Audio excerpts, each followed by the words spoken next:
Улс төрийн нам байгуулагдсан 95 жилийн эх орончдын өдрийг тохиолдуулан эх орон ба арчил сэдвт эрдэм шинжилгээний баг хурлыг өнөөдөр зохион байгууллаа. Одоогоос 95 жилийн өмнө Монгол улсад төрийн нам үүссэн байгуулагдаж, Данзангийн зандын ширээний модоор ардын засгийн анхны ерөнхий сайд бодоод хамгийн сэлж Монгол ард түмэн нам гэж нэрлэж Монгол улс төрийн нам үүссэн байгуулагдсан түүхтэй. Энэ түүхт баярыг угшил нэгтээ хоёр нам хамтран тэмдэглэх эрх барих байгууллагын шийдвэр гаргасан. Энэ дагуу хамтарсан ажлын хэсэг байгуулагдсан өнөөдөр эрдэм шинжилгээний баг хурлаа эрхлүүллээ.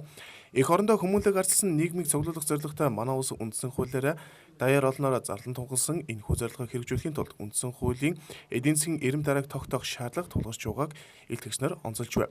Мөн үндсэн хуулийн эдийн засгийн бодлогыг иргэдэд хүргэсэн байдлаар эрэмлэх шаардлага нэн түрүүнд тавигдаж байна. Хаш эх орончдын өдөр Монгол улс төрийн нам үүссэн байгуулсан 95 жилийн тохиолж байна. Тэгээд одоогоос 95 жилийн өмнө Монгол улсад улс төрийн нам үүссэн байгуулагдаж нөгөө Данзангийн зандан ширээний модоор ардын засгийн анхны ерөнхий сайд бодоод хамгийн сэлж Монгол ардын нам гэж нэрийдэж ингэж Монголд одоо улс төрийн нам үүссэн байгуулагдажсэн түүхтэй. Тэгээд энэ түүхэн өдрийг баярыг эх орончдын өдрийг угшил нэгтээ хоёр нам одоо хамтран тэмдэглэх ийм одоо гүйцэтгэх одоо эрх барих гүйцэтгэх байгууллагуудын шийдвэр өдөртөх зөвлөлийн шийдвэр ингэж гараад ингээд энэний дагуу хамтарсан ажлын хэсэг байгуулагдаад энэ баярыг одоо ажил өнөөдөр эрдэм шинжилгээний хурлаар эхэлж байна. За маргааш бол ингээд эх орончдын өдөр үргэлжлээд явна. Сэтгүүлчид нийгэм нэг зүйлийг сонирхоод байх шиг байгаа. Тэгээ саяны таны асуудаг асуулт л та энэ хоёр намын нэгдэл эндээс эхэлж гинөө одоо нийлж нэгдэх гэдэг. Тэгэхээр Монгол ардын нам бол сүүлийн одоо 27 дугаар их хурлаасаа хойш бол энэ эдийн засаг хямарсан улс орон хүнд хэцүү байдалд орсон энэ үед бол энэ улс төрийн намуудын харилцан ойлголцол үндэсний зөвшөлтсөд бол юу юунаас чухал юм аа гэсэн энэ байр суурийг одоо баримталж за Монголд байгаа 20 гаруй улс төрийн намуудтай 12 3 удаагийн үндэсний зөвшөлтслийг хийж хэрэгжүүлж ирсэн ийм түүх байдгийг та бүхэн мэдж байгаа. Тэгэхээр ер нь бол өнөөдөр бид бүхэн энэ эх орончдын өдөр энэ тусгаар тогтнолын баяр энэ Монголд одоо улс төрийн нам үүссэн байгуулагдаж бүгд найрамдах арчилсан одоо үндсэн хуульд улс орон болох эхлэл үндсийг тавьсан энэ түүхэн баярыг бол Монгол иргэн бүрийн баяр байх ёстой.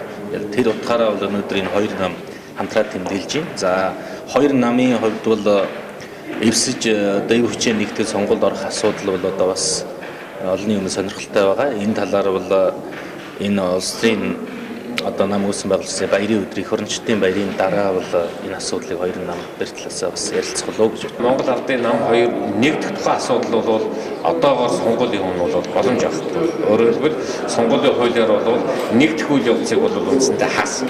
За харин эвзэж авах асуудал бол нээлттэй байна. За Монгол ардын хувьсгалт намын зүгээс Монгол ардын намтай цаашдаа сонгуульд эвзэж орох тухай асуудал зөвхөн ганц Монгол ардын хувьсгал намтай биш бусад улс төрийн намтай эвзэж орох тухай асуудлыг бид нөө судалж байгаа. Тухайлбал энд Монгол ардын хувьсгалт нам Монголын ногоо намтай эвзэж сонгуульд орох тухай асуудлаа бид нөө судалж хоёр намын зүгээс одоо хэд хэдэн уулзалтууд хийчээд байж байна.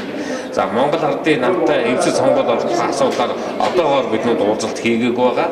За харин эх орончдын өдрийг хамтран тэмдэглэе. За энэ үйл явцаас одоо манай нам хоёр тал цаашдаа хамтарч ажиллах чиглэлээр одоо өсгшөө нээлттэй ийм үйл явц болтлоо гэж бид нүд ингэ нааштай харж байгаа.